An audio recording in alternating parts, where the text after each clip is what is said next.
Allô? Allô Greg? Oula, attends, j'ai un écho. Hello. Alors. Coucou. Hello.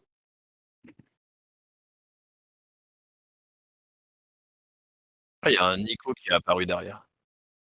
Vous entendez quoi? Moi non, Non, j'ai pas de souci de son. moi non plus. Est-ce qu'il y a quelqu'un dans les commentaires qui peut me dire comment elles sont?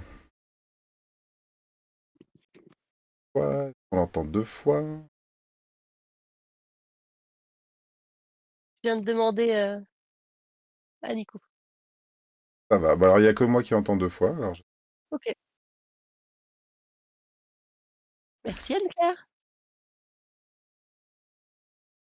pourquoi j'entends tout 2 fois?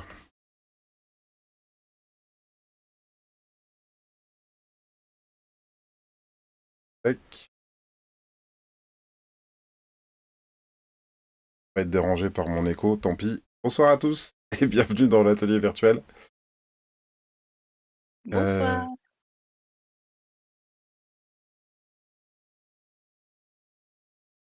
Ouais, j'avais l'émission quelque part en arrière-plan, mais bonsoir à tous et donc bienvenue dans l'atelier virtuel. L'atelier virtuel, pour ceux qui découvrent, hein, ce soir c'est un atelier de collectif d'auteurs et ce soir je reçois. Qu'est-ce que je peux dire? Oui, des membres. Mathieu, t'es membre de l'atelier virtuel? Je sais plus où tu l'as été. Je crois que je l'ai été, ouais. Ouais. Donc je reçois Christelle et Mathieu Salvia, ou dans l'ordre scénariste, dessinateur Mathieu et Christelle. Bonsoir à tous les deux. Bonsoir. Car cette semaine, il y a un événement. Il y a la sortie de votre nouvel album chacun et peut-être votre premier album en commun. Tout à fait. Il s'appelle Petit Dieu aux éditions d'Argo. Alors, en préambule, qu'est-ce que vous voulez nous dire sur Petit? Est-ce que j'y vais? Est-ce que quelqu'un veut prendre le crachoir? C'est pas moi qui vais commencer. Non, tu peux y aller, j'ai rien préparé. Je me rends compte que j'ai même pas amené la BD avec moi, tu vois? J'ai Bah même pas écoute, la Ça par contre voilà. j'ai. moi je l'ai avec moi. J'ai cette chance. Hop. Donc, un album jeunesse aux éditions. Doit évoluer. 4 personnages principaux. Est-ce que vous pouvez me les nommer quand même? Parce que je suis pas très bon dans les mots. Buck, Pabo, Boum Boum. Et la dernière, tu devrais t'en souvenir puisque c'est Cléo. Et Cléo, et oui, c'est ça, puisque moi-même j'ai une série jeunesse qui s'appelle Cléo. Merci de me le rappeler. Et donc Petit Dieu, c'est l'histoire de... Me pitcher un peu votre BD, non? Ou vraiment vous allez me laisser faire? Allez Mathieu. En fait, j'ai très peur, voilà, moi j'ai très peur. C'est J'ai la réputation de Mathieu, je t'explique, hein, on se connaît pas beaucoup. Mais j'ai la réputation de spoiler, et on m'a dit ouais, voilà, mais attention à ce que tu vas dire. c'est ça, c'est que c'est dur de pitcher Petit Dieu sans spoiler. C'est c'est compliqué. L'aventure Heu, démarre dans une forêt, on peut le dire, là on le voit oui, sur voilà, les pages. voilà, on peut Et raconter le début, c'est on découvre des 3 ou 4 personnages qui sont en train de fuir une menace, hein, au sein de la forêt, voilà, qui est une sorte de monstre fumée blanche. Je crois qu'on l'appelle le dragon blanc de feu. le Euh, dragon de feu blanc. Dragon de feu blanc, merci. On voit qu'un personnage est immédiatement happé par ce dragon et arrive à la rescousse un peu en retard pour un des personnages, mais arrive donc Boum Boum, personnage en médaillon, elle, à la rescousse. Et immédiatement, il y a un rapport de rivalité qui s'installe entre Boum et Pabo. Mmh. Elle les sauve. Héroïque, et on voit bien quand même qu'il y a une menace importante, que les personnages savent pas bien comment. Ils savent la repousser, hein, mais ils ne savent pas s'en débarrasser. Ouais, ouais, c'est sans spoiler, c'est l'histoire de la disparition d'un monde et la rencontre de différents personnages avec, comme tu l'as dit, des tempéraments et des identités très différentes les uns des autres qui se retrouvent et qui essaient de trouver une échappatoire. Et en l'occurrence, comme ils n'arrivent pas à fuir la forêt dans laquelle ils habitent et qui est sur le point d'être dévoré par ce nouveau monstre, ce dragon de feu blanc, ils décident tous ensemble de se rendre au domaine de la déesse de la forêt. Moi, j'ai un rapport particulier avec ce projet-là parce que je l'ai vu se faire en direct depuis longtemps que dans l'atelier virtuel, je vois les pages passer, magnifiques pages, hein, je dois dire, de ton travail, Christelle, et je te les... Et j'ai été immédiatement happé par ce contraste et presque... Alors, je sais pas si c'est volontaire par rapport à l'histoire, mais on a ce blanc de la page, hein, et qui s'insinue comme ça. Le côté, donc leur monde disparaît et on voit des fractures dans les cases comme ça qui se... Ouais, ça donne des contrastes assez magnifiques. Et on a en commentaire donc Anne-Claire qui est là, Vincho et Jap qui sont là, donc bienvenue à tous et n'hésitez pas à donner, à poser vos questions en commentaire. Je vais peut-être vous poser ma première question. Comment s'est fait votre rencontre à tous les deux? Parce que là, on est sur un projet jeunesse. Toi, tu faisais déjà du jeunesse, Mathieu, ou c'est le fait de vouloir travailler avec Christelle où tu t'es dit, tiens, ça irait bien avec du jeunesse? Comment ça s'est passé tout ça?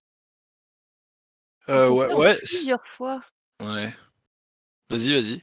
Ça se fait en plusieurs fois parce qu'en fait, la première fois que tu m'as contactée, c'était en 2013 pour une BD, c'était via le Café Salé, je crois. Ah ouais? Plus Je me comment souviens s'appelle la même BD. pas. Tu te souviens même plus? Non, je me souviens pas. C'était pourquoi? Je me souviens pas du titre. Je me souviien qu'il y avait, une histoire de c'était une héroïne, une petite fille, je crois, ou un petit Mmh. garçon, je sais plus, et il y avait, une sorte d'ours, peut-être mécanique, qui le suivait. Pas Ah mais c'est mécanique, très vieux, c'est Nico Pétrimont qui l'a dessiné cette BD au final. ah oui? C'était pour C'est vrai? Réminiscence dans Café Salé, ouais, ça a été publié. Eh ben, écoute, et tu me l'avais proposé à l'époque, moi j'étais sur Magda, donc je pouvais pas, j'étais pas dispo. Heu, Ensuite, je sais plus comment on s'est recontactés. C'est toi qui m'as recontacté? C'est moi qui t'ai recontacté? Je sais plus. Quand on a voulu faire, tu sais, le livre illustré, Ouais, heu ouais. heu, on avait commencé un projet de livre illustré ensemble, sauf qu'après, niveau planning, ça tombait mal aussi, donc on a arrêté. Et puis on s'est retrouvés, sur un festival, avec d'autres membres de l'atelier virtuel sur les terrasses BD. Hem Et c'est comme ça que, bah, qu'on s'est dit que ça serait bien qu'on essaye quand même à nouveau de travailler ensemble et que ça se concrétise, cette fois-ci. Je m'en souviens très bien parce que, il y a un moment avant le festival, on avait dû se relancer ou je ne sais quoi. On s'en était parlé, on avait dit: «Ce serait bien qu'on fasse une BD». Et quand on s'est retrouvés au festival dans le sud, j'avais une petite appréhension parce qu'à ce moment-là, je venais de signer 2 séries en Ouais. même temps et j'avais cette, peur, je me disais, parce que j'ai un travail à côté qui me prend tout mon temps et j'ai des jumeaux et cetera donc j'étais en train de me dire: «Est-ce que j'ai pas signé, une série en trop?» Et j'avais cette crainte de revoir Christelle parce que je me suis dit: «Ça se trouve, elle va se souvenir et elle va me relancer sur cette histoire de projet» et je t'ai vu et je crois on s'est dit bonjour ou quoi et 2 minutes après tu m'as dit: «Bon alors cette BD on l'a fait?» Je m'en souviens, tu as dit un truc comme ça et j'ai dit: «Bon OK, bon là, on va pas fuir». Donc d'où l'importance des festivals, hein, parce que c'est vrai que j'ai eu l'occasion de le rappeler à notre éditrice il y a pas longtemps, mais c'est une BD qui n'aurait pas vu le jour si on s'était pas vu, dans ce cadre-là, dans le sud, dans ce très, très beau festival où c'était vraiment très cool et où c'est là qu'on a vraiment pris cette décision. Parce qu'à ce moment-là, je crois même pas que j'avais un pitch, hein, j'avais rien, on avait juste décidé qu'on allait travailler ensemble. Oui, c'est ça. Mmh. Et tu l'as écrit assez vite, en fait, au final. Et je l'ai écrit assez vite. Et en fait, ouais, pour clore, non seulement ça m'avait un petit peu stressé pour le contexte que j'ai évoqué, mais en plus, très rapidement, on avait parlé de comment on allait collaborer et tu m'as mis une vieille pression en me disant: Carrément. «Moi, je bosse comme ça, Et c'était pas du tout ma manière de bosser et ça m'a stressé parce que bon, en fait, euh, moi j'écris souvent des synopsis très détaillés et ensuite je tombe des planches au besoin. Et Christelle m'a dit ah non non mais ça c'est pas possible. Moi je veux le scénario entier, dialogué, tout livré machin euh, avant le démarrage. Et ça m'a mis une vieille pression, ça m'a vraiment beaucoup angoissé. Mais au final, ça s'est très bien passé. Donc voilà. En fait, je lui ai fait peur d'abord, et puis Ouais, après, comme ça, il était serein. ouais, complètement. Bon, après, tu dis pas pourquoi je te demandais ça. C'est parce que je storyboard tout d'un coup. Oui, Donc, si j'ai pas le scénario tout d'un coup, je peux pas storyboarder tout d'un coup. voilà. Et donc j'ai découvert une nouvelle manière de travailler. Et c'est vrai que c'est hyper agréable de travailler comme ça. Ça demande beaucoup plus de travail en amont. Ça demande vraiment de se mobiliser beaucoup. Mais ensuite, c'est hyper agréable, notamment de pouvoir intervenir sur un storyboard complet avant de passer à l'ancrage.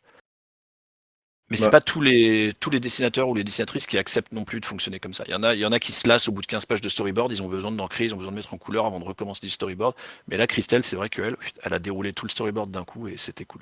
hmm. Et Ouais. après, ce qui s'est passé aussi, c'est que quand on a décidé de travailler chez Dargo, Rioun, notre éditrice, a eu la même demande que moi, Ouais. c'est-à-dire d'avoir tout le scénar décrit. Donc ça Mhm. tombait bien. Ouais. C'est marrant d'ailleurs parce que, alors je sais pas quelle est votre expérience, vous, des dossiers éditeurs, mais il m'est arrivé, moi, de faire des projets entièrement storyboardés avant de les présenter à des éditeurs, ce qui est super, Jamais! Jamais. super compliqué, ou en tout C'est cas, j'ai c'est déjà eu cadeau. des éditeurs qui ont eu un dossier avec un synopsis complet et puis le début en storyboard et qui voulaient voir le storyboard complet, voire même, enfin, par le fait avoir l'album dialogué complètement également pour en comprendre la teneur en fait. Mais c'est vrai que de mon point de vue de dessinateur, moi je me verrais pas après signature, hein, j'entends, hein, mais je me verrais difficilement démarrer des pages ou des séries de pages sans avoir tout le storyboard pour une simple raison, c'est que pour moi, ça me permet d'avoir comment dire, un visuel du rythme global, en fait, et d'être capable de rajouter ou de retirer des planches dans le rythme. Est-ce que toi aussi, Christelle, c'est C'est un le peu but. pour ça que tu le fais? Bah, c'est carrément ça. Enfin, Mhm. c'est pour avoir une visibilité de tout l'album et de pouvoir se rendre compte, s'il y a des pages qui vont pas, si on a besoin de plus de place à cet endroit-là, si on peut se le permettre, pour équilibrer les scènes. Mhm. Que Et puis ce que je fais ensuite, c'est qu'une fois qu'on a fait tout le storyboard, je fais, un rough couleur de tout l'album aussi, pour savoir où je vais au niveau des ambiances colorées. Donc enfin, j'aime bien. J'ai l'impression que c'est plus comme ça qu'ils travaillent en anime. J'ai jamais travaillé en anime de ma vie, mais Mhm. je j'ai cette impression-là. C'est que, voilà, il y a ces étapes qui sont des étapes clés, qui permettent d'avoir une visibilité sur là où tu vas, en fait. C'est vrai, pour le tome 1, on n'a pas eu besoin. Mais ça a été vraiment génial sur le tome 2, parce que le tome 2, on s'est rendu compte à la lecture du storyboard, enfin, en tout cas, moi, je me suis rendu compte que ça ne collait pas. Il y avait tout un truc qui ne collait pas. Après, je crois que, je sais pas si c'est moi qui t'ai convaincu. Enfin bon, c'était pas toujours très agréable de dire on va changer des trucs, parce que, mais du coup, on a pas mal changé Mais c'est à pour que ça que ça ça aille sert. mieux. Ouais, exactement. Bah, Franchement, là, mieux vaut changer des choses on va dire, pour ceux qui seraient pas du métier et qui regarderaient l'émission, mieux vaut changer des choses à l'étape du storyboard plutôt que inlassablement recommencer depuis le début, faire les premières pages et puis se rendre compte.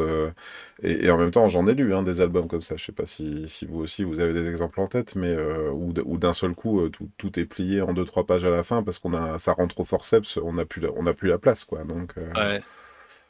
Je crois que c'est pas bien, je vais lâcher des noms, mais il y en a un qui m'a frappé comme ça quand j'ai lu, j'étais fin ado, c'était dans la collection 7, c'était 7 dragons, qui est un très bon album en plus. Mais à la fin de 7 dragons, tu sens qu'ils se sont rendus compte qu'il y avait plus et ils finissent tout l'album, je crois, en 2 planches. Et je crois même qu'ils avaient imprimé, tu sais, le revers du dos cartonné, en fait, pour une dernière planche ici, pour essayer de boucler le truc et tout. Et je me suis dit, ouais, ça sent vraiment les gens qui se sont rendus compte au dernier moment que ça rentrait pas. Et c'est resté quoi. Je me suis dit pourvu que ça m'arrive jamais. Ça a toujours été une angoisse. Et Anne-Claire en commentaire nous dit c'est très fréquent chez le jeunesse. Alors je vous informe que dans les commentaires on a une petite discussion capillaire entre Malo et Nico. Je pense que, enfin là comme ça, hein, je dirais que c'est sans doute vos belles chevelures qui eux leur évoquent le fait qu'ils n'ont pas tout à fait la même. Je ne sais pas, et Malo disait Christelle toujours dans la délicatesse, sans doute au sujet du moment où tu disais bon alors on le fait quand cet album. C'est ça. Vous disiez tout à l'heure, oui, la rencontre en festival c'est important. C'est un conseil que vous pourriez donner ça globalement aux auteurs qui ont envie d'être publiés, c'est quand même d'être présent en festival même s'ils sont pas invités, d'aller à la rencontre d'autres auteurs. Moi, c'est plutôt un conseil que je donnerais aux éditeurs et aux libraires et aux festivaliers d'inviter les scénaristes. Ça serait bien. Mon cheval de bataille en ce moment. Ça J'ai de la serait chance bien parce que Christelle, que elle mène la bataille avec moi, mais ouais, il faut inviter les scénaristes. Ouais. parce qu'ils sont auteurs autant que les dessinateurs et ils ont des choses à dire et ils ont le droit de rencontrer leur public. Ils peuvent faire des conférences, tout comme les autres et c'est dans ces rencontres-là que naissent des albums potentiellement. C'est quand même plus chouette de pouvoir rencontrer son scénariste, au moins 1 ou 2 fois avant de travailler avec quand même. Enfin, On a et Malo là, qui... on utilise, les réseaux, on utilise les webcams, les visios, enfin voilà. C'est très bien, Ouais. mais c'est quand même mieux de pouvoir boire un verre ensemble et de discuter, toute une soirée si on en a envie, quoi.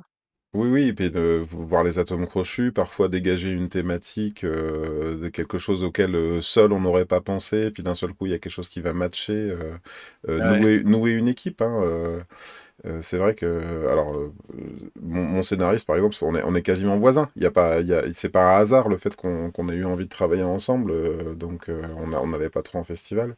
On a Malo qui fait un peu son troll de service, qui dit pourquoi les scénaristes veulent absolument perdre leur temps en festival, ça me dépasse.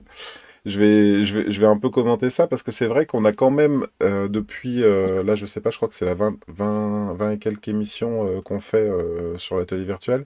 Il y a quelque chose qui se dégage un petit peu pour moi, si je peux faire la synthèse de tout ça, c'est effectivement que bah, pour les dédicaces, très peu de scénaristes sont invités, malheureusement. Et même, on a fait un...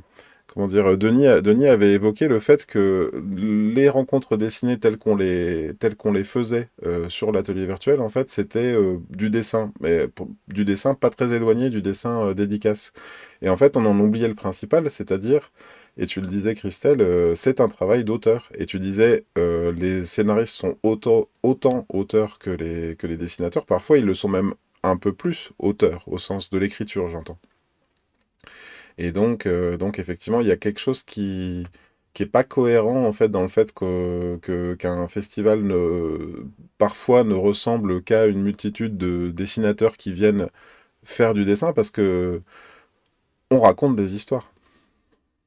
Ouais. Et puis pour revenir sur ce que tu disais, et ce que soulignait Christelle, c'est pas tant conseiller aux gens qui veulent se lancer d'aller en festival, je trouve ce serait un petit peu awkward, des gens qui viendraient, enfin je suis pas sûr que ça aboutirait, mais quand moi je sais que Vermine, donc une autre BD que je fais avec Johan Corgi, je l'ai fait parce que Johan Corgi, j'ai pu le rencontrer Mhm.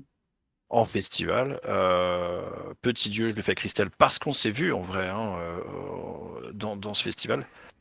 Et à chaque fois que j'ai la chance d'aller en festival, et ben pour moi c'est les seules occasions que j'ai je déteste ce mot, mais de réseauter en fait, de rencontrer pour de vrai des auteurs avec qui j'aimerais travailler, euh, avec qui on a échangé quelques fois sur Facebook, mais tout ça est très très éthéré, très dématérialisé. C'est pas comme ça qu'on voit si on a envie de bosser avec quelqu'un.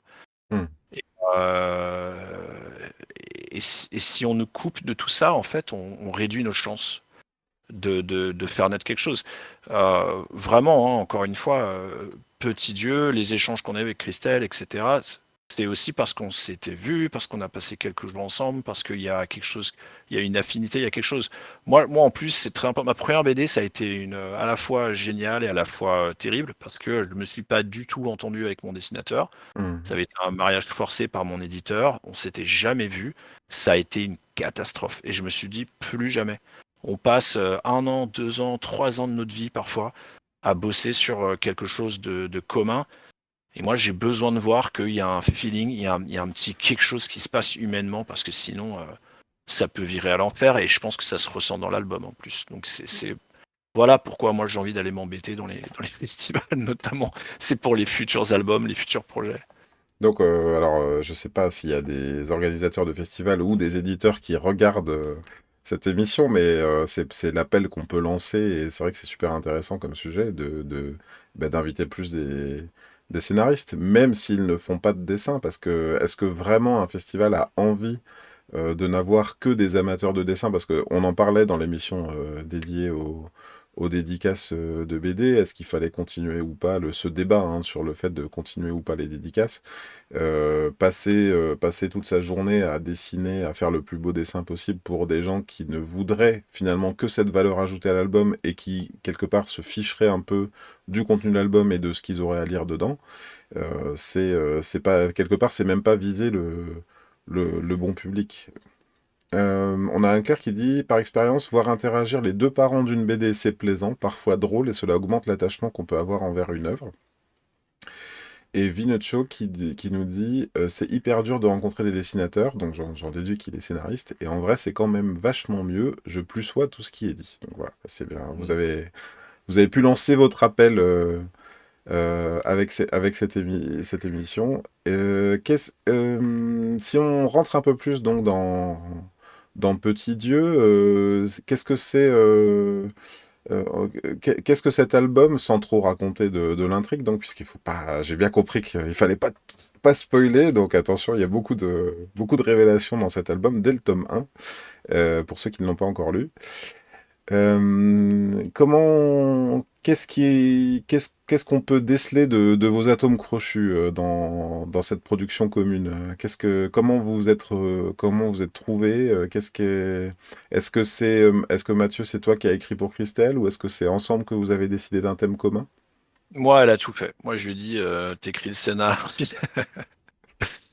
Non, et je disais la dernière fois tout à l'heure, je disais que c'était la première fois que j'avais travaillé en faisant tout le storyboard, etc. Mais c'est même la première fois que j'ai travaillé comme ça, tout court, puisque d'habitude, moi, je le pitch. Alors, je l'échange toujours un peu avec les auteurs et les autrices. Je leur demande un petit peu quels sont leurs genres, etc. Mais ensuite, je pitch des choses que j'ai dans mes cartons. Et Christelle, ça n'a pas été le cas. Christelle, je me souviens je lui ai d'abord demandé l'univers qu'elle voulait creuser, le type de personnage, etc. Et puis ensuite les thématiques qu'elle souhaitait aborder, voir déjà si on trouvait un truc commun. Mhm. Je sais pas si je t'ai répondu. Et Je m'en bah, rappelle plus.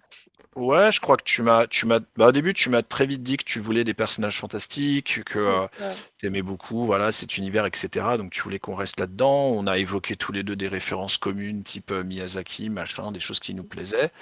Et après, sur les thématiques, je sais plus si c'est toi ou autre, mais très vite, on a parlé de la transmission entre générations, de la passation, de la filiation.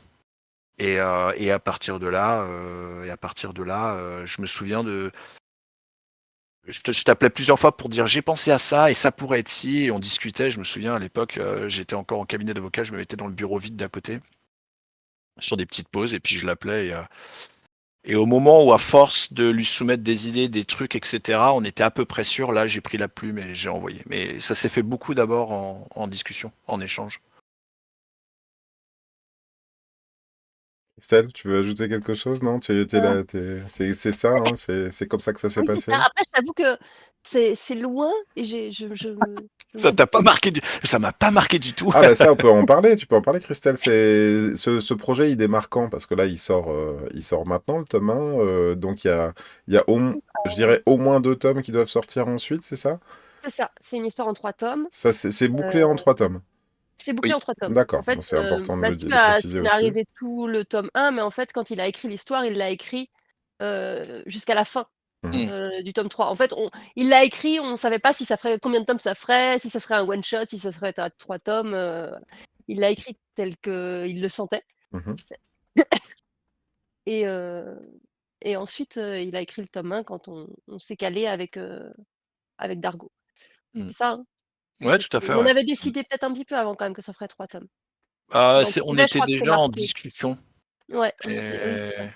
on avait suggéré dans le dossier, je crois deux Oui, 2 formats, un en 2 tomes, gros ou un en 3 tomes plus petits c'est ça. et notre éditrice Rione Roland nous a dit: «Partons sur 3,54». Ouais. Mais, Oui. mais oui, oui, c'était une manière, très différente d'écrire et puis, très plaisante. J'ai trouvé ça très cool C'est, de c'est, partir de Ça t'ouvre des horizons, Mathieu? C'est une manière de travailler que tu voudrais reproduire sur d'autres projets? ouais, complètement, mais je me rends compte et puis on est tous auteurs ici, mais en fait, il y a pas une méthode, il y a pas une rencontre, il y a pas une histoire et tu vois, depuis que j'ai bossé avec Christelle comme ça, il y a des auteurs que j'ai abordés, je leur ai dit, «J'ai très envie de bosser avec toi et cetera et donne-moi des thématiques, donne-moi des trucs» et ils m'ont dit: «Non, ça me fait chier, envoie-moi des pitchs».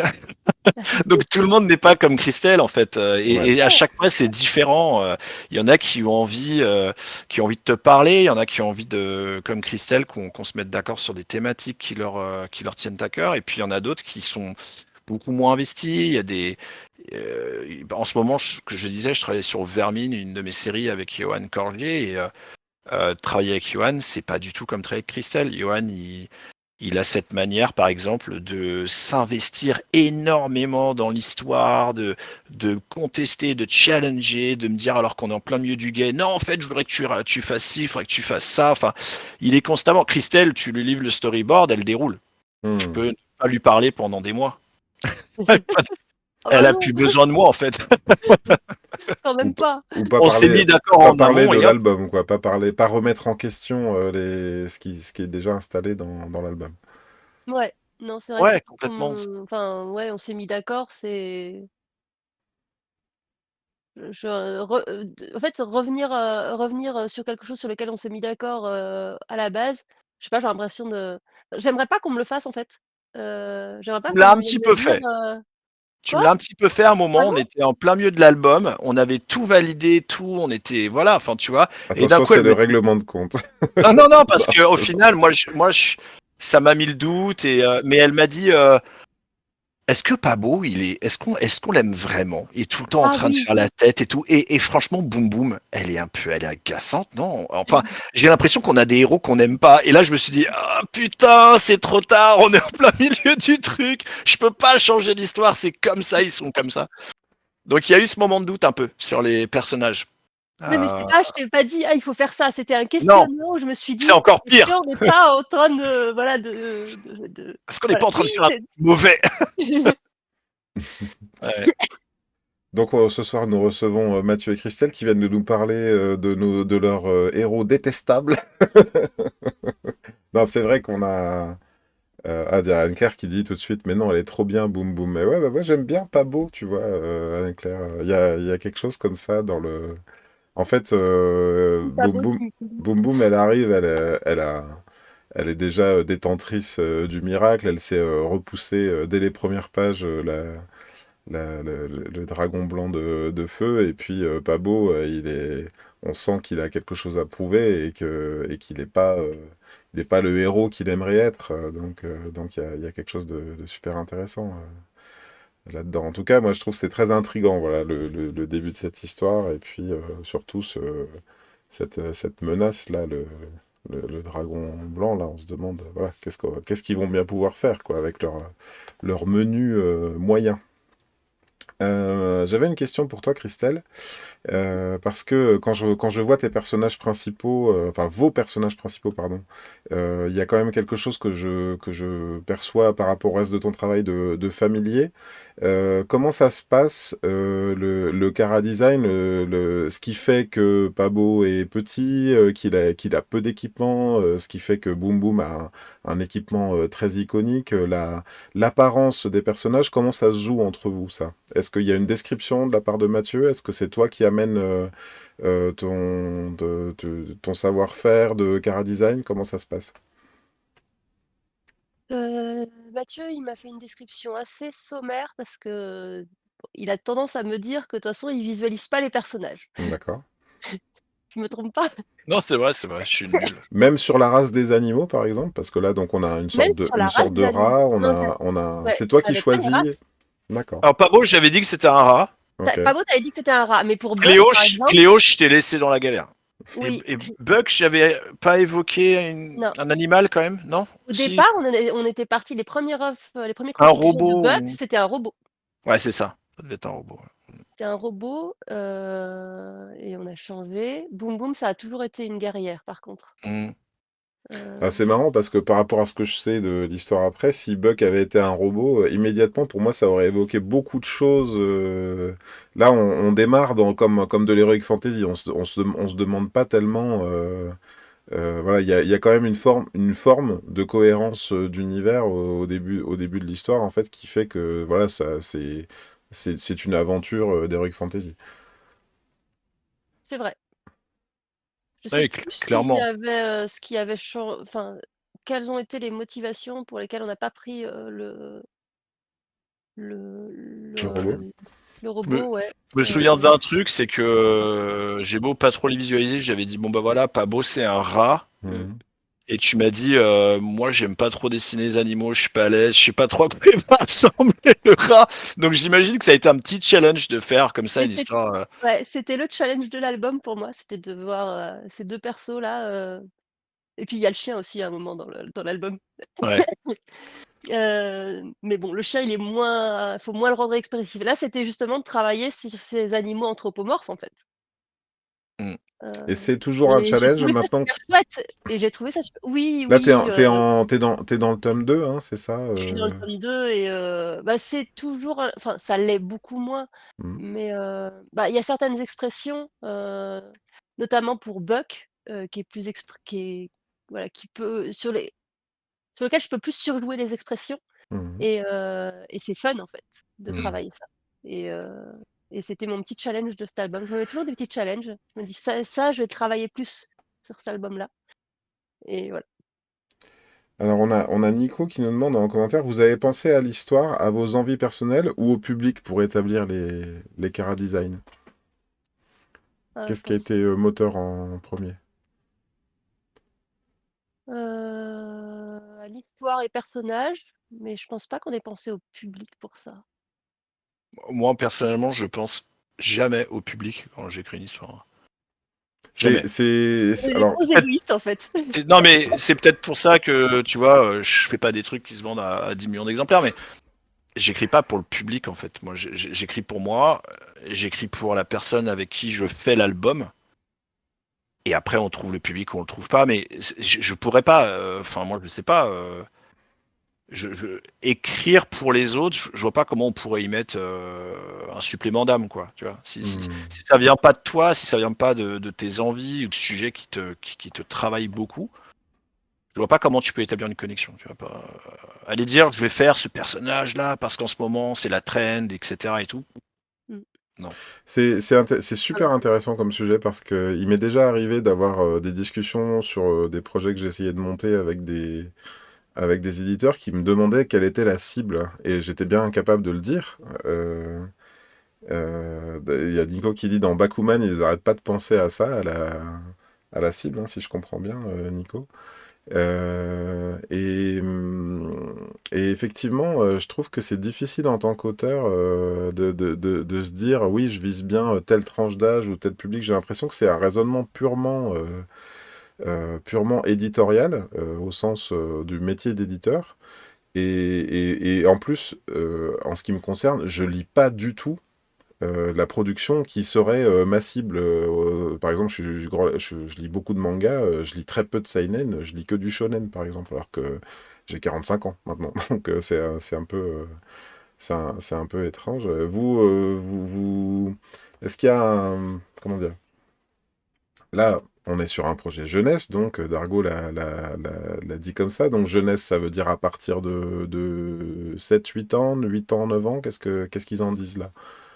c'est ce qu'ils disent, Ouais, c'est Ouais. ça. Moi, je voilà. préfère dire que c'est un album qui se lit dès 7, 8 ans, plutôt que Ouais. de dire que c'est jeunesse. Parce que si tu dis jeunesse, il y a plein de gens qui vont se dire, ok, c'est pas adulte. Et en fait, moi, l'un des trucs vraiment qui me tenait à cœur dans cet album, c'était d'écrire un album que je puisse lire ou qui puisse être lu par mes gosses, mais qui offre aussi quelque chose d'intéressant et euh, et de riche pour les adultes, en fait.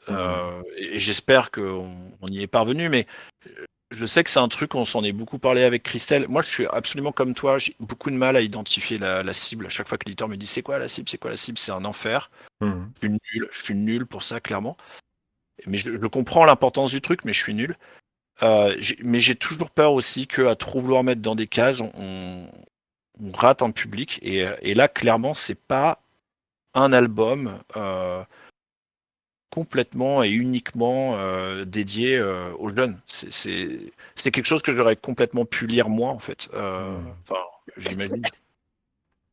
On aborde des thématiques qui sont quand même des thématiques qui sont pas jeunesse par définition, ou telles que pourrait l'imaginer l'éditeur. On aborde des questions de mort, de ce qui vient après la mort, de la fatalité aussi. Tu parlais quand de il y a transmission tout de à l'heure, sans...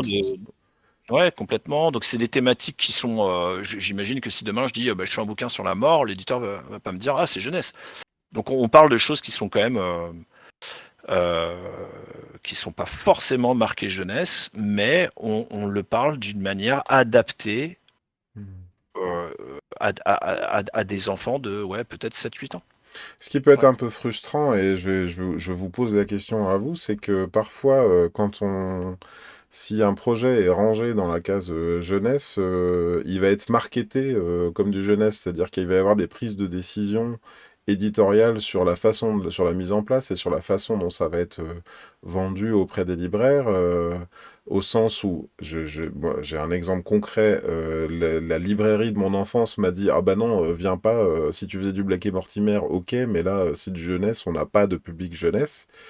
Ça m'a embêté à ce moment-là de me dire, mais attends, moi je pense que mon produit, il peut être lu par des adultes aussi, c'est pas réservé aux enfants. Et qu'est-ce que vous en pensez de ça? Enfin, je pense qu'on a le même souci, en fait. Enfin, moi, je trouve ça toujours très frustrant, Hmm, c'est ce système-là d'étiqueter ça, genre c'est jeunesse, donc c'est pas pour les adultes. hmm, Je préfère le mot tout public. Moi, je lis plein d'albums jeunesse, enfin, Mm. avec mon fils, mais voilà, que j'aime lire moi, en fait. hmm. Mais oui. Heu, donc je trouve ça dommage. Faut tabler sur l'ouverture des gens et qu'ils aillent eux aussi, d'eux-mêmes, au rayon jeunesse. Hmm. D'autant que en dédicace, je sais pas si c'est votre cas, vu que c'est... Toi, tu avais déjà fait du jeunesse avant, Christelle, je crois?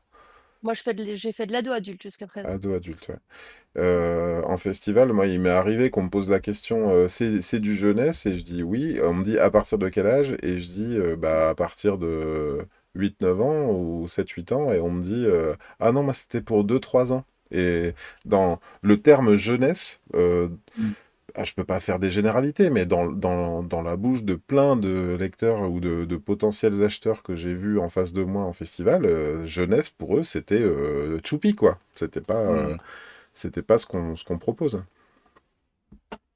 Pardon, il n'y a pas de question dans ce que je viens dans ce que je viens d'affirmer. N'hésitez pas à Non, mais rebondir quand même. Donc on a Nico qui nous dit que c'est familial comme lecture. Tout à l'heure, Anne-Claire disait, je l'ai pas pris, elle disait Boom Boom, c'est un peu Princesse Mononoke badass, mais tellement moins aigri. Donc on sent à la lecture de l'album, Anne-Claire, elle a bien compris vos influences, j'ai l'impression. Moi, il y a Euh, une amie qui m'a dit ah on voit trop que c'est inspiré de Princesse Mononoke, ça m'a pas plu. Trop. Ah ouais, Ouais. d'accord. Ça, Ah, c'est le côté.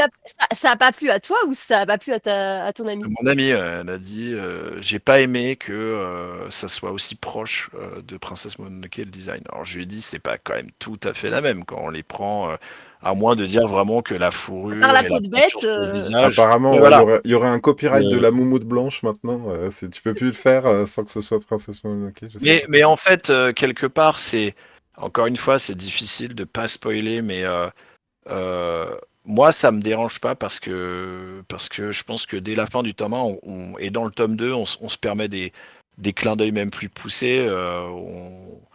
On a un Gremlins qui apparaît dans les pages, etc. Donc, cette histoire est vraiment là pour ça. C'est-à-dire, c'est pour incarner tous ces personnages de fiction-là. Donc, ça me dérange pas du tout. C'est ce qu'on Je peut trouve dire à vos futurs lecteurs ou à ceux qui verraient déjà les pages et qui se poseraient des questions. Si vous voyez des références ou des choses qui ressemblent à des références, c'est peut-être fait exprès. C'est ça, non? Bah, non, mais c'était évident que là, on s'échange des refs, etc. On est tous les deux d'accord sur le design final. Je veux dire, oui, bien sûr, on sait qu'à un moment, Princesse Mononoke nous a influencés, mais si c'est dans l'album tel quel, c'est qu'évidemment, c'est assumé et voulu par les auteurs. Il y a pas de... On est deux quand même. Si elle m'avait lâché un truc comme ça et que j'avais dit tu t'es inspiré de Mononoke, qu'elle avait dit non, pas du tout, on aurait eu une discussion, tu vois. Je sais même Bah, pas si on en a parlé de ça d'ailleurs. Si, je pense Si? que ça. Ouais, je pense qu'au début, quand tu tombais les designs, c'est venu sur la table. Ouais. Ouais. alors Malo dit J'ai rien une à très voir. mauvaise mémoire. Princesse Mononoke n'est pas rousse. Et puis oui, c'est vrai Déjà. qu'elle a pas de peinture sur le visage comme ça. Enfin, pas les mêmes en tout cas.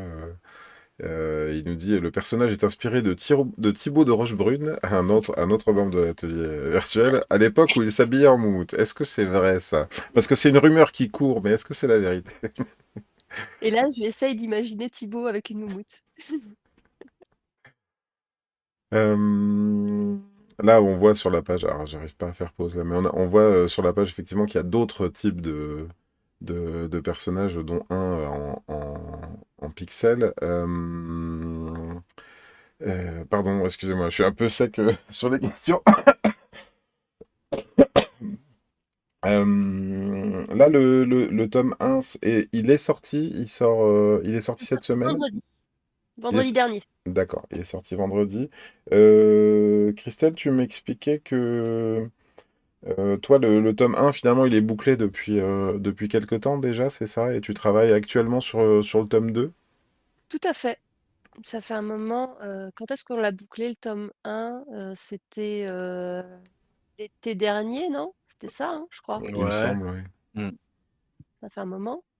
Ouais. Oui, pour essayer d'avoir des sorties un minimum rapprochées, parce Mhm. que je mets plus de temps que 1 an sur les albums. Donc on l'a laissé un peu de côté pour que j'avance sur le tome suivant avant de le sortir. Voilà, c'était une discussion avec notre éditrice et dès le départ, ça a été prévu comme ça. D'accord. Sans souci. Et donc, l'échéancier des tomes 2 et 3, ce serait pour une sortie à quel moment? C'est tous les ans, à peu près la même période, en fait, si je me D'accord. souviens bien. Je l'ai pas en tête là, je suis très mauvaise sur les dates et les chiffres, donc Ok. Vous avez déjà des dates de dédicaces de prévues? Comment... Alors, peut-être pas, peut-être pas Mathieu, désolé, je veux pas remuer le couteau dans la plaie. Vous avez... si, Mathieu, Si? il est en dédicace avec moi. Ah, On sera en dédicace vendredi à Paris à la librairie Pulp, ok, samedi à BD Fugue Grenoble. d'accord. Le samedi d'après, c'est quoi? C'est le 20, je crois? Je sais plus. Ouais. Je crois à Ah, Lyon. on sera à Momie à Lyon. Ah, très bien. Le 20, ouais. Ouais et moi toute seule, mais avec d'autres auteurs, je serai en dédicace à Villefranche-sur-Saône, je sais plus les dates, je crois que c'est le 25 mai. Mais on peut Voilà. retrouver, j'imagine, toutes ces Oui, informations sur ton Instagram et peut-être même sur le site de l'atelier virtuel. peut-être, je sais pas. Bah, il faudra t'en occuper, hein, voilà, je l'ai dit, maintenant, Voilà, faut le faire. Non, mais c'est sur nos comptes, on a publié sur nos Instagram, Christelle et moi. Et ouais. d'ailleurs, c'est la première fois, mais je suis très content que je me suis confectionné un petit tampon grâce à Christelle. Donc, je vais pouvoir moi aussi faire des dessins en dédicace, Oui, beaucoup plus rapide que Christelle, même, c'est clair. et avec une espèce de constance dans la qualité qui va impressionner plus d'un, parce que chaque dessin sera identique, chaque tampon sera identique. Donc ouais, ça c'est chouette, c'est vraiment Bon, bien. j'ai de la chance parce que Ouais. j'ai eu ma dédicace, moi. Je l'ai fait, bah, tu l'as eu avant la mienne, tu vois. Ah, mince. Je jette des pavés dans la mare toutes les 5 minutes. Bienvenue dans l'émission, D'ailleurs, hein. le tampon, je l'ai fait très grand et il est Mhm. trop bien. Par contre, je sais pas où je vais le mettre quand tu auras dédicacé, Christelle, puisque le petit encart dans lequel tu fais ton dessin, quand je mets le tampon, je remplis quasiment tout. Donc je sais C'est pas vrai, où. je les ai fait Ouais. si gros que ça? Ah, il est énorme. Je l'ai fait vraiment énorme, mon tampon. Donc on verra. Il Bon, faudra on verra. voir parce que Parce que je peux le mettre. J'ai cru que Très tu bien. allais dire que tu avais fait un tampon énorme et que tu n'avais pas d'encrier assez grand pour, pour la taille du tampon. Oui, non, mais c'est vrai, il a fallu que je prenne un encrier. C'est une demi-feuille A4, mon encrier, quoi. C'est énormissime. Non, non, mais c'était la première fois, je me suis fait plaisir. J'ai dit, attends, bing. Hmm. Je... Ah, il y a Nico qui nous dit il y a toujours les pages de garde à la fin. Mais est-ce qu'elles Ah sont pas non, pas les occupées, les gardes, pages? parce que les gardes, il y a la pardon, je suis désolée. Il y a la carte dessus. Ah, on a Guigui qui nous rejoint. Bonsoir à tous, salut Guigui. Alors, je vais relancer d'une autre question, une question qui aurait pu être la première, hein. Si j'avais un peu construit mon interview, j'aurais commencé par ça.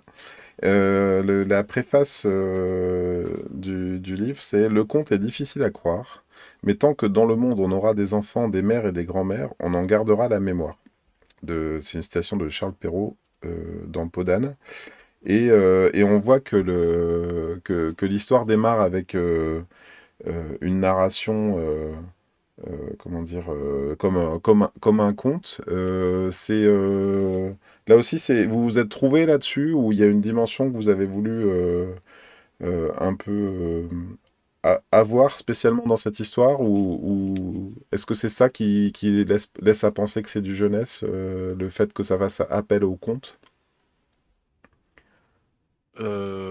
Non, c'est pas ça qui fait que c'est du jeunesse. Par contre, c'est complètement le cœur du récit.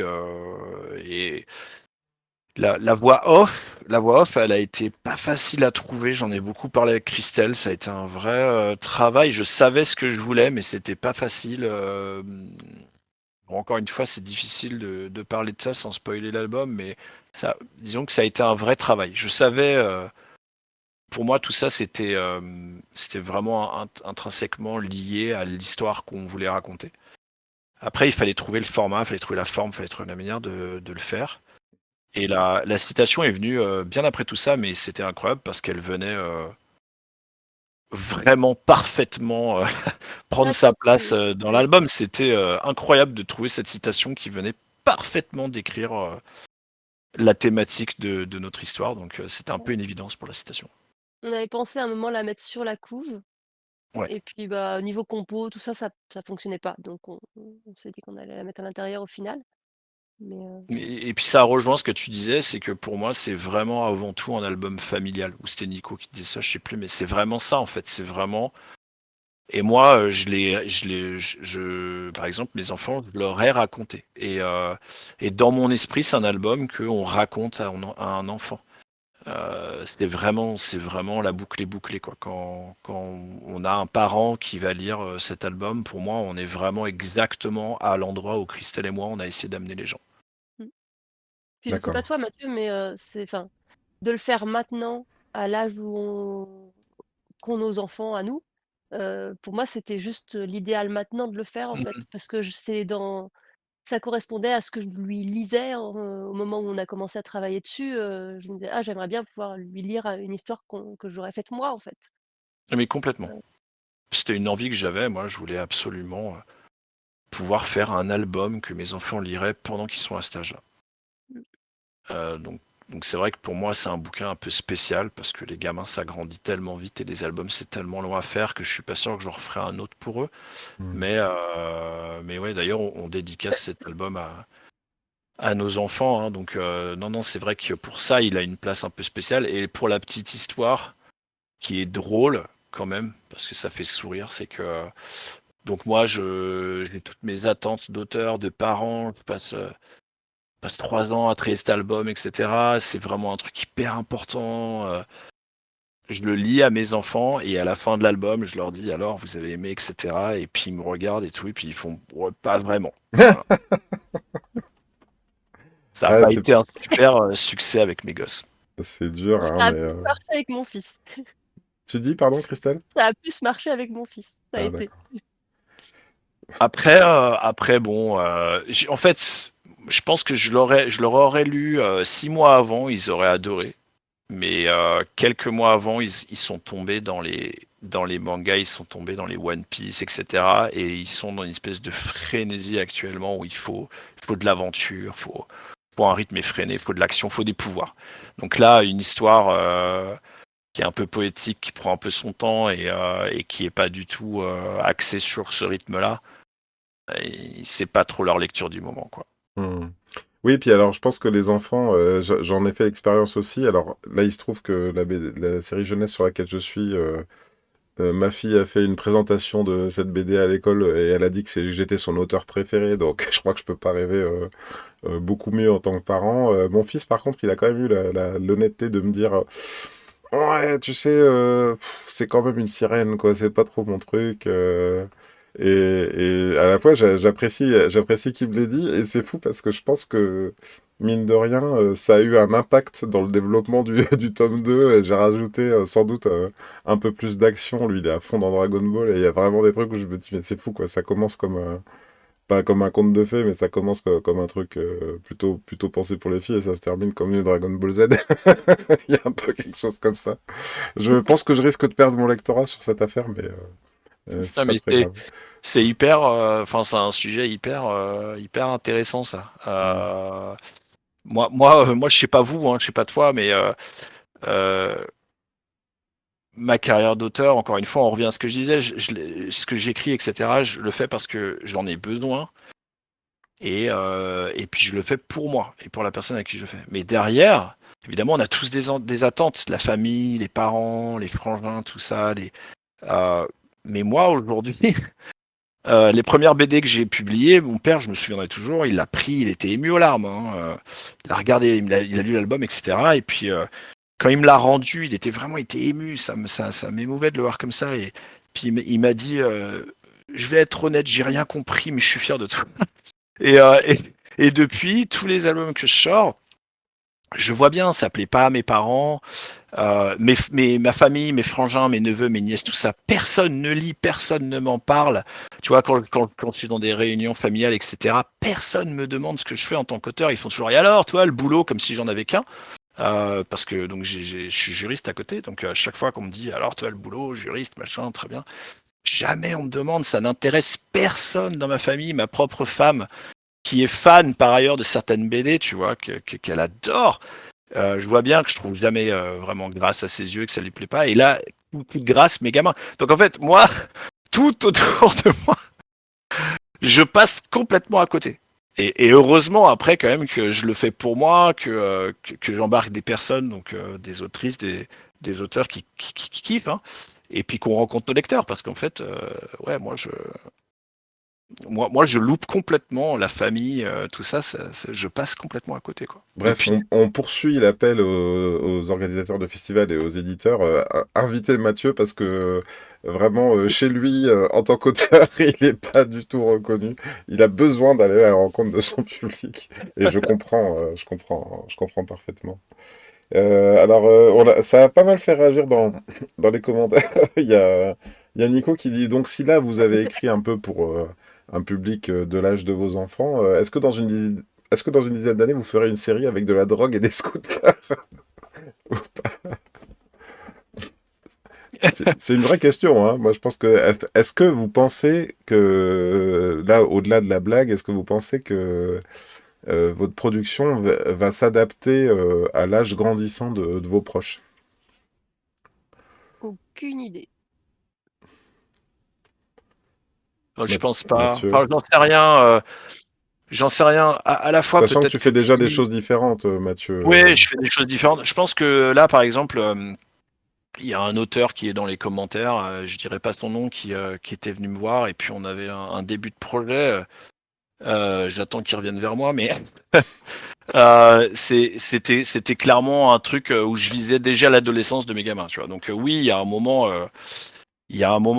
ça va impacter, mais pas que. Tu vois, je pense que vraiment là, j'avais juste cette envie, comme Christelle disait, d'écrire pour mes enfants tant qu'ils étaient petits. Je me fais pas trop d'illusions non plus sur ma capacité. Cet auteur est lent. Bon, il s'est reconnu. Je me fais pas trop d'idées sur ma capacité à, tu vois, c'est ce que je disais, j'ai un peu abandonné, quoi, à me dire que je vais plaire à mes gamins ou à ma famille, etc. C'est pas un combat, quoi. J'ai abandonné d'office. Mais par contre, se faire influencer sur ce qui m'arrive moi dans ma vie, oui, complètement. Tu vois, Ça, je pense que c'est tout le monde, parce que quand tu essaies d'écrire, encore une fois, pour toi et pour les choses qui ont une certaine importance, des thématiques qui ont une importance, bah, tu vas les piocher dans les choses qui te marquent, tu vois. Croque-Mitaine, quand je l'ai écrit, j'avais failli perdre mes enfants et ma femme, donc forcément c'était la thématique, hein, c'était le deuil, c'était la perte, c'était l'incapacité d'une figure paternelle à protéger les enfants, tout ça. In memoriam, même si c'est en filigrane, c'était l'écologie. On en avait parlé avec Nico. Moi, c'est une thématique que j'ai encore envie d'aborder à l'avenir, parce que c'est un truc qui me touche profondément, qui m'occupe beaucoup. Donc oui, pas forcément les gens qui vieillissent autour de toi, mais ce qui t'arrive, ouais. Complètement. Et à ce sujet-là, bien entendu, vous êtes en plein milieu de votre prod, vous êtes au milieu du tome 2, ou vous avancez dans le tome 2, donc c'est encore un travail au long cours, mais est-ce qu'il vous arrive parfois d'évoquer ensemble un futur projet? Est-ce que c'est une collaboration que vous estimez qui puisse se pérenniser, ou bien vraiment vous avez fait là votre projet commun? L'autre chant du cygne.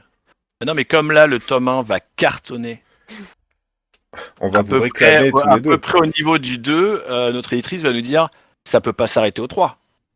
Et là, on est parti. Parce que ça, Et ce là, je vais lui dire, serait... mais moi, j'ai fini au bout du 3. Non, et on fera un cycle 2. Oui, parce que en tout cas sur la thématique dont on ne peut pas beaucoup parler, je pense qu'il y a encore des choses à dire. Et si je comprends bien le principe, ça peut être déroulé à l'infini Ah, du complètement. moment qu'il y a des thématiques intéressantes à développer. Ah, peut-être pas à l'infini, mais en tout cas, on va dire l'univers qu'on a bâti se prête largement à d'autres histoires. Mais après, oui, non, c'est ça, c'est que comme on va avoir un succès dingue, il faudra bien trouver quelque chose d'autre à raconter dans cet univers. Mhm.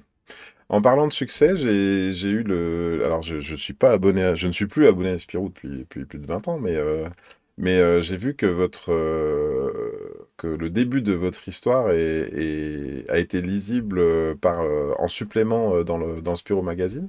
C'est une belle surprise, j'imagine. Oui, mais je l'ai pas reçu, moi. Ah, Tu l'as flûte. pas Pas vu. reçu? Ah Non, mince! je l'ai pas reçu, il faut que je demande. Ils m'ont pas C'était envoyé. une super surprise, d'autant plus Ouais. que on l'avait demandé Mhm. quand on Oui. abordait avec Christelle ce qu'on pourrait faire en termes de marketing. Et au début, ça nous avait été refusé pour des raisons très pratiques, en fait. Et tout d'un coup, boum, on a reçu un mail et on nous dit oh, by the way, vous serez dans le prochain Spirou Magazine. Et là, moi, mais j'étais trop content, quoi. Il y a des trucs comme ça, tu sais, c'est des achievements unlock de la vie, en fait. Hmm. Et de me dire que j'ai été dans le Spirou Magazine, c'est ça. Moi, j'étais trop content, trop fier, quoi. Je me suis dit, allez, high five à mon moi teenager, quoi. T'as été dans Spirou Magazine. C'était trop bien. Ouais, moi je dois avouer que, alors je suis très heureux pour vous, hein, mais c'est vrai que je me suis dit, waouh, ça c'est cool quand même. Il y avait un Spirou Magazine, pour moi c'est important aussi. Ouais. On a Nico en commentaire qui dit, il a une question. L'univers lui a fait beaucoup penser à l'Histoire sans fin avec un look plus moderne. Est-ce que ça a été une source d'influence? Et bah, tu vois, étrangement et très honnêtement, non, pas lors de l'écriture. Par contre, ça m'a sauté aux yeux après. Et je comprends que n'importe qui avec cette rêve se dit, waouh, c'était vraiment inspiré de l'histoire sans fin, mais alors pas du tout. Notamment quand le cheval meurt à la fin du tome Oui, Atreide, je crois que je l'ai appelé. Ouais, ouais, Yes, non, c'est non. pas d'une, mais Et c'est tout à fait. Mais en fait, tu vois, c'est là où c'est marrant aussi, hein, tu lis des choses, tu les oublies un peu, et puis tu t'écris des trucs qui sont forcément inspirés de ça, que tu avais complètement oublié, et tu le perçois pas. Et après, ça te saute aux yeux. Hmm. Bah, c'est ça. Parce que ce film, L'Histoire sans fin, m'a beaucoup marqué, donc forcément, sans y penser, c'est venu jouer dans les sources d'inspiration. Hmm. Mais pas du tout. Je sais même pas si on s'en est parlé, Christelle, parce qu'à un moment, on avait, encore une fois, dans nos discussions marketing, on avait fait ce c'est à travail. ce moment-là qu'on en a parlé. Moi, à ce C'est- moment-là, je t'en ai parlé. Je t'ai dit Ah bah qu'on voilà, aurait c'est l'histoire ça. sans Ouais. fin. Mais avant, on s'en était pas du tout parlé, non. Non? Je crois pas. Mmh. Je crois pas, non. Peut-être, ou alors peut-être quand on a, tu sais, au tout début, Greg, tu parlais de ce blanc qui prend de la place dans les pages, Mhm. on en a peut-être parlé à ce moment-là, justement, quand on était en train de storyboarder, les pages avec, le vide qui prend sa place. Mhm. Quand on a décidé de pas mettre de tour de case, enfin de Mmh. mettre un tour de case blanc justement pour que ça prenne, un peu comme le néant dans l'Histoire sans fin justement. Mais au tout début, ouais, non, c'était pas venu en fait, on s'en Non. était pas rendu compte. Mhm. Il y a Mais Hélène oui, moi aussi, en ça m'a beaucoup commentaire. marqué quand j'étais gamine. Ouais. Mmh. Il y a Hélène. Alors moi, c'est marrant, c'est un film que j'ai pas vu quand j'étais gamin. Hélène me dit marrant, je reviens de la chaîne de Margot Saltel avec Marc Dubuisson et pareil, ils ont parlé de l'influence de l'histoire sans fin. Ils ont parlé de l'histoire sans fin dans leurs influences et on doit être toute une génération atteinte. Et alors j'ai remarqué quelque chose, moi, c'est pas tellement une question, mais quand j'ai commencé à vouloir faire de la BD quand j'avais 20 ans, donc il y a 25 ans, ma première BD s'appelait Greg Dyser, comme mon nom d'auteur aujourd'hui, et c'était une parodie de Goldorak. Et quand je pitchais un peu des projets comme ça à des gens, on me disait mais grandis un peu là, c'est bon, Goldorak c'est fini, tout ça. Et là, alors moi j'ai l'impression d'être complètement à contretemps, c'est-à-dire d'avoir eu des idées. J'aurais voulu faire la suite de Goldorak il y a 30 ans, moi. Et puis maintenant je vois Goldorak qui sort, il y a une parodie qui s'appelle Shonen Avengers avec Cobra, et je me dis mais, enfin j'ai eu la discussion avec un éditeur, je me suis dit mais comment ça se fait à l'époque, ces influences-là, elles étaient hyper dénigrées. Et puis aujourd'hui, j'ai l'impression de voir des tas de projets dans cette veine-là. La BD Albator, la BD Chevalier du Zodiaque, j'ai presque du mal à comprendre. Et il m'a dit, mais c'est pas parce que les auteurs ont l'idée maintenant de le faire, parce qu'il y a toujours eu des gens qui ont eu envie de le faire. Ce qui change, c'est que les éditeurs, aujourd'hui, sont ceux qui ont consommé ça, qui ont ces influences-là. Est-ce que vous êtes d'accord avec ça? Est-ce que vous pensez que on va dire, dans l'influence même, comment dire, même inconsciente de l'Histoire sans fin ou les autres influences que vous avez eues, vous trouvez un écho supplémentaire auprès des maisons d'édition et auprès des éditeurs que vous rencontrez? Vous avez peut-être pas pensé jusque-là. Heu, Moi, je pense que c'est difficile de parler du marché de la BD, on a tous notre vision, etc. Je pense que, parce que c'est un peu de ça dont il s'agit, je pense qu'aujourd'hui, le gros lectorat franco-belge reste des gens qui sont dans notre génération, qui ont le pouvoir d'achat, etc., et qui consomment encore, sont des gens qui consommaient du soleil, qui ont grandi, qui ont aujourd'hui 40-50 ans, et qui restent avec leurs rêves des années 90, 80 pour les plus vieux, et de ce qu'ils ont consommé en BD. Et je pense que ça explique un petit peu certains succès qui jouent clairement sur. On l'a vu au cinéma et on l'a vu en BD, une espèce de revival des références de ce qu'on faisait dans les années 80-90, que ce soit en film, en dessin animé, etc. On a fait les reboots de tout ce qu'on a pu, en vieille licence, Ghostbusters, machin, enfin tout s'y prête parce que cette génération a grandi et finalement a plaisir à retomber sur des choses d'enfance. Donc ça me surprend pas trop en fait. Hmm. Euh, Là où c'est un peu triste, c'est que s'agissant de la BD franco-belge, c'est que ces influences-là sont pas celles des ados, sont pas celles des enfants. Et donc forcément, quand tu trouves de l'écho, tu trouves de l'écho de ta génération uniquement. Donc c'est à la fois, je le comprends, c'est la petite corde nostalgie qui fonctionne à plein pot, etc. Et qui fait que les quarantenaires, les cinquantenaires vont trouver du plaisir.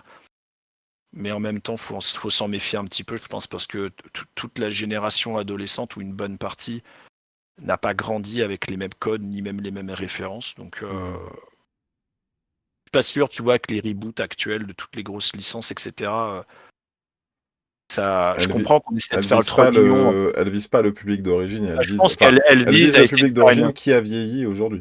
et d'essayer d'aller chercher cette nouvelle génération, tu vois, en faisant le trait d'union. Mais Hmm. en fait, dans la plupart des cas, et en BD, je suis pas bien sûr que ça fonctionne. Je pense que c'est des Hmm. trucs qui touchent la nostalgie de gens de notre génération, en fait. mmh, On a Malo qui ajoute, et les lecteurs sont à l'âge où on pleurniche sur sa jeunesse. Mais complètement, Hmm. complètement.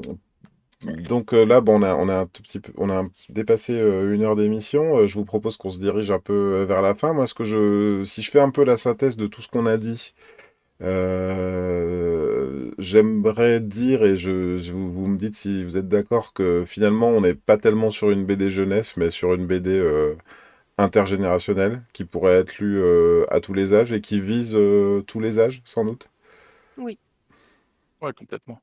C'est ça peut-être le message qu'on a pu dégager de l'émission. Moi, il me plaît beaucoup, voilà. Parce que Je c'est... l'ai pas dit je l'ai pas dit tout à l'heure, mais enfin, moi, quand j'ai reçu le scénario de Mathieu, Hmm, je me suis dit: «Waouh, le truc qu'il a écrit et est-ce que je vais être capable de dessiner ça? Enfin, est-ce que je suis à la hauteur du scénario qu'il a pondu, quoi?» hmm. Heu, Toi, tu vois, tu as peut-être pas, ta famille qui aime ce que tu fais, mais moi, j'ai adoré. Ah, mais tu vois, ça, c'est les plus beaux compliments, quoi. C'est ce que je disais, t'écris pour toi, puis t'écris pour l'autre. Donc, moi, je suis trop content. Je suis trop content de cet album. Franchement, je trouve qu'il est magnifique. Ouais, j'en suis très, très, très, très content, très, très fier. Il y a Nico qui nous dit, et ça me fait un peu penser au studio Pixar, en fait, hein, à ce qu'on trouve dans du produit qui est plutôt marketé jeunesse et qui en même temps va raconter quelque chose aux adultes. Il dit ce qui est fortiche, je trouve, c'est que les jeunes lecteurs et les moins jeunes, ils liront presque une histoire différente. Je suis assez d'accord avec ça. Les degrés de lecture différents sont vraiment réussis, je trouve. Ben, merci pour eux, Nico. Merci pour ce commentaire. Moi, je plus sois, hein, ça. J'ai aimé, euh, j'ai aimé lire ça avec mon regard d'adulte. J'ai eu une pensée également pour mes grands-parents ou mes parents même, hein, les gens qui ont déjà un certain âge. Je pense qu'il y a vraiment une lecture pour tous les publics. Et voilà, bah je pense que c'est tout ce qu'on peut vous souhaiter, hein, avec cet album, que vous rencontriez le public visé, donc le public jeune, mais également toutes sortes de lectorats, parce que je pense que ça en vaut la peine. Et puis, ce que j'ajouterais enfin, c'est que ce que vous racontez là, de ce qu'on ressent de votre connivence et de votre respect mutuel, il se ressent à la lecture de l'album. Et je trouve que la mayonnaise prend bien. Voilà. Bon, elle est pas belle, cette comparaison, mais en tout cas, voilà, il y a un vrai beau produit, hein. Je crois que Christelle, tu te rappelles, hein, quand tu m'as fait lire le storyboard, et j'ai également lu le storyboard du tome 2, je t'ai dit c'est beau, c'est beau, c'est beau. Voilà, donc j'espère que ça va tomber entre toutes les mains possibles pour que beaucoup de monde s'en rende compte. Et en tout cas, à mon avis, tous les lecteurs de Spirou Magazine s'en sont rendus compte. Et Malo dit, elle est belle la métaphore est belle pour les amateurs de mayonnaise, c'est vrai. Et Nico, il n'y a rien de plus beau que la maillot, qu'une belle maillot réussie. Voilà, super. C'est vrai aussi. Bon.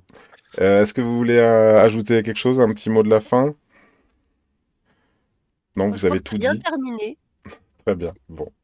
Eh ben, dans ce cas, je vous donne rendez-vous pour la sortie du tome 2. Et puis éventuellement, Mathieu, n'hésite pas à revenir à la faveur de la sortie d'une de tes autres séries, ou voire même qu'on te fasse une émission dédiée à ton travail aux influences multiples, hein, parce que là, tu fais des choses euh, assez différentes que je n'ai pas toutes lues, mais j'espère bien rattraper ça. Et quant à moi, je vous donne rendez-vous la semaine prochaine. Je vais pas me tromper, je crois que la semaine prochaine, c'est l'émission avec... Alors, je vais y arriver. C'est C'est avec ça, Brice, avec, Johan et avec Brice et Brice Cossu et Olivier Boquet pour la sortie du tome 9 de Franck. il y aura pas Johan? Euh, Johan également, pardon, oui, alors c'est parce que je viens de regarder mon alerte, mais il n'y avait pas de tout. J'espère bien qu'il y aura Johan. Voilà, il faut que je refasse le point avec eux, mais c'est le projet. Et puis voilà, merci d'avoir participé à cette émission. J'espère que ça vous a plu, que vous êtes sentis bien accueillis. Et puis sinon, merci à tous pour vos commentaires et je vous dis à très bientôt dans l'atelier virtuel. Bye! À Merci. À bientôt, plus. salut!